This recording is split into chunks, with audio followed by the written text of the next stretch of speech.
하나님 말씀은 사도행전 12장입니다. 헤롯의 손과 유대인의 모든 기대에서 벗어나게 하신 하나님이란 제목으로 하나님의 구원의 은혜가 예루살렘 교회에 어떻게 임하였고 그것이 예루살렘 교회에 어떻게 위로가 되었는지 말씀을 나누고자 합니다. 사면초가란 사방에서 초나라 노래가 흘러나온다는 뜻으로 적에게 포위되어 희망이 없는 상태를 이르는 말입니다. 피할 길도 없고 도움이 들어올 길도 없는 상태인 것입니다. 현재 예루살렘 교회는 이러한 사면초가의 상황에 놓여 있었습니다. 스데반의 순교로 시작된 박해는 전국적으로 덮친 흉년으로 인하여 숨어있는 것도 힘들었던 예루살렘의 그리스도인들에게는 이제는 경제적으로도 버티기 힘든 상황까지 가게 되었던 것입니다. 그런데 이에 더해서 분봉왕 헤롯은 흉년으로 인하여 유대인들의 민심이 동요하게 되자 자신의 정치적 입지를 지키기 위해서 그리스도인들의 박해 수준을 옥에 잡아두는 정도를 넘어서 교회의 지도자들을 칼로 죽이기까지 시작했고, 이것이 유대인들의 환심을 사게 되는 것을 보자 자신감을 더 얻어 아예 예루살렘의 교회의 수장이었던 베드로를 잡아 죽여 자신의 왕권을 더욱 확고히 하려 하고 있었던 상황이었습니다. 이러한 상황에서 오늘의 본문도 그 시작이 그때로 시작을 합니다.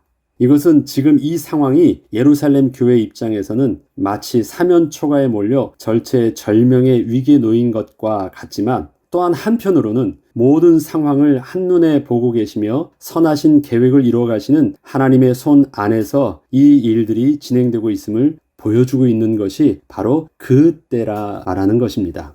사도행전 12장 1절로 5절에 보면, 그때 헤롯 왕이 손을 들어 교회에서 몇 사람을 해하려 하여 요한의 형제 야고보를 칼로 죽이니 유대인들이 이 일을 기뻐하는 것을 보고 베드로도 잡으려 할세 때는 무교절 기간이라. 그때 헤롯 왕이 손을 들어 교회 중에서 몇 사람을 해하려 하여 요한의 형제 야고보를 칼로 죽이니 유대인들이 이 일을 기뻐하는 것을 보고 베드로도 잡으려 할세 때는 무교절 기간이라. 잡음에 옥에 가두어 군인 넷씩인 내 패에 맡겨 지키고 유월절 후에 백성 앞에 끌어내고자 하더라. 이에 베드로는 옥에 갇혔고 교회는 그를 위하여 간절히 하나님께 기도하더라. 요한의 형제였던 안드레의 죽음은 이전에 있었던 스데반의 죽음과 그 차원이 달랐습니다. 스데반은 유대의 종교 법정에서 재판을 받아 죽은 것이었지만, 안드레 사도는 종교 법정이 아닌 세상 법정에서 정치적으로 몰려 군사들에게 붙잡혀 참수형을 당하게 된 것이었기에 세상 권력을 쥐고 있던 헤롯 왕의 권세에서는 더 이상 피할 곳이 없게 되었기 때문이었습니다. 마침내 예루살렘 교회는 수장인 베드로까지 붙잡혀 무교절이 끝나면 바로 참수형을 당하는 상황까지 가게 되었고, 오직 하나님께 간절히 기도하는 것 외에는 그 어떤 것도 할 수 있는 것이 없었습니다. 예루살렘 교회는 이제는 다 끝난 것과 같은 절망의 순간처럼 보였습니다. 간절히 기도밖에 할 수 있는 것이 없었고 어떠한 답은 전혀 보이질 않았습니다. 그러나 이러한 예루살렘 교회를 향하여 하나님께서는 바로 그때에도 하나님의 선하신 구원 계획을 진행하고 계셨습니다. 먼저 안디옥 교회를 통하여 경제적으로 버티기 힘들었던 상황에서 큰 도움을 받게 하셨습니다. 유대 예루살렘 교회가 헬라 이방인 안디옥 교회를 통해서 도움을 받을 것이라고는 전혀 생각지도 못했던 상황에서 저들의 힘을 다한 헌금을 바나바와 사울을 통하여 전달받게 하셨던 것입니다. 이러한 안디옥 교회의 헌금은 예루살렘 교회 성도들에게 경제적 도움과 더불어 자신들을 위해서 함께 아파하며 기도하고 있는 믿음의 형제가 있다는 것에 대하여 많은 위로함을 받는 계기가 되었습니다. 그때 또한 하나님께서는 예루살렘 교회가 베드로의 투옥을 두고 모여서 간절히 기도하고 있을 때 주의 천사를 통하여 감옥에 갇혀있던 베드로를 직접 이끌어내 주셨습니다. 6절로 10절에 보면, 헤롯이 잡아내려고 하는 그 전날 밤에 베드로가 두 군인 틈에서 두 쇠사슬에 매어 누워 자는데 파수꾼들이 문 밖에서 옥을 지키더니 호련히 주의 사자가 나타나며 옥중에서 광채가 빛나며 또 베드로의 옆구리를 쳐 깨워 이르되 급히 일어나라 하니 쇠사슬이 그 손에서 벗어지니라. 마치 이것은 이런 것입니다. 양쪽의 수갑을 하나는 왼쪽 군인이 차고 또 자기 왼쪽 손에 차고 한쪽을 오른손에 차고 또 오른쪽에 있던 군인이 차고, 군인들도 베드로 좌우에서 옥 안에 같이 갇혀서 그렇게 붙잡고 있는 것입니다. 도망갈 수 있는 상상조차 못하도록 완전히 베드로를 붙잡고 있는 것입니다.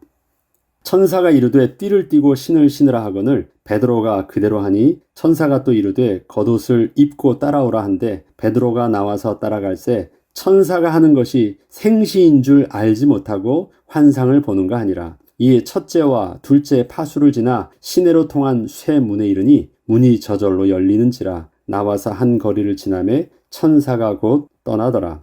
베드로에게 일어난 기적은 그런 방식으로 옥에서 풀려날 수 있다는 것을 도저히 상상조차 할 수 없었던 일이었기에 그렇게 옥에서 풀려나게 해달라고 기도조차 하지 않았던 일이었습니다. 교회 성도들은 함께 모여 밤을 지새우며 전심으로 하나님의 도우심과 그 은혜를 구하고 있을 뿐이었습니다. 이러한 하나님의 도우심에 대하여 베드로와 또 함께 모여 기도하고 있던 그 성도들의 반응을 보면 천사를 통해서 옥에서 풀려났던 기적이 얼마나 상상치도 못했던 일이었는지 잘 보여주고 있습니다.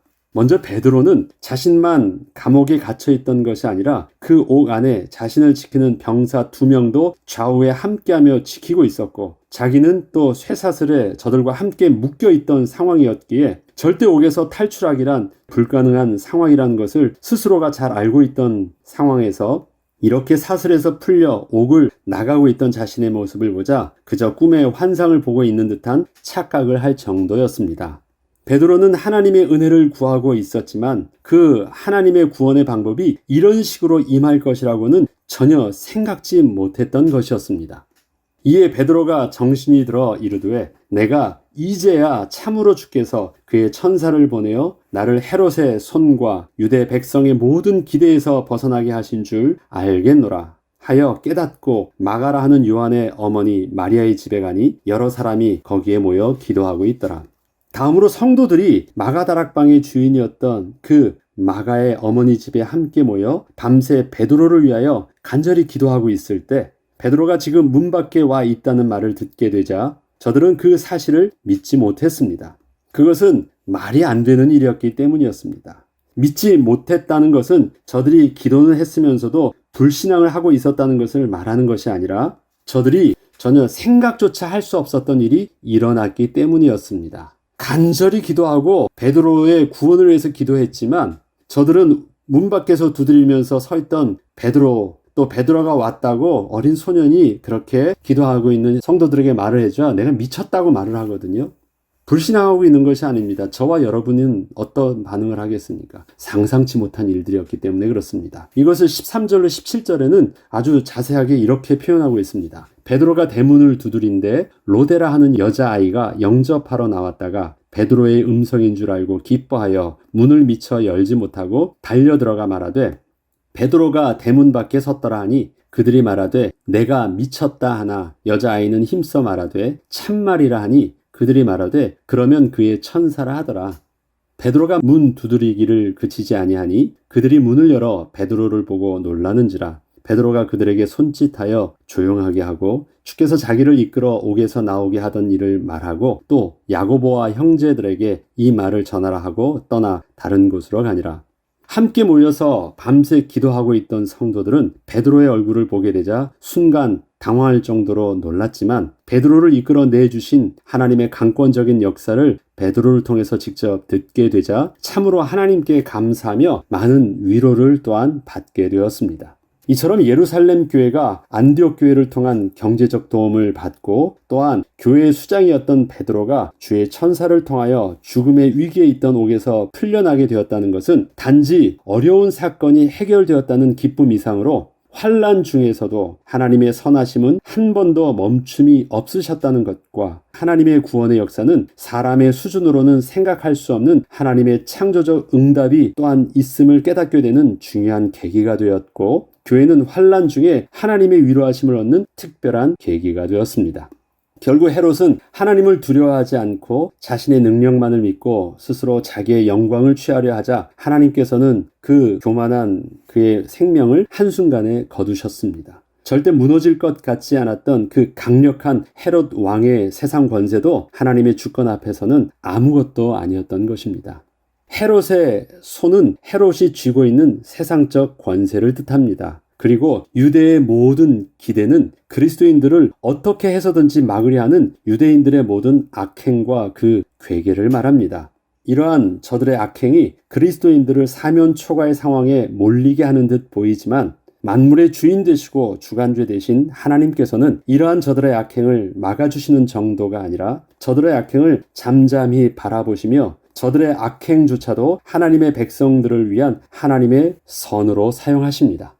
혹시 현재의 우리의 모습이 어떻게 해결될 수 있을지 상상조차 할 수 없어 보이는 사면초가의 상황에 놓여 있다 하더라도 그것은 우리의 미련한 수준으로 그 이상은 생각지 못하고 있을 뿐이지 하나님이라도 이 상황에서는 아무것도 할 수 없다고 내가 결론 낼 상황은 분명 아닌 것임을 우리는 믿음의 눈을 열어 하나님의 전능하심과 선하심을 바라보며 하나님을 신뢰해야 하겠습니다.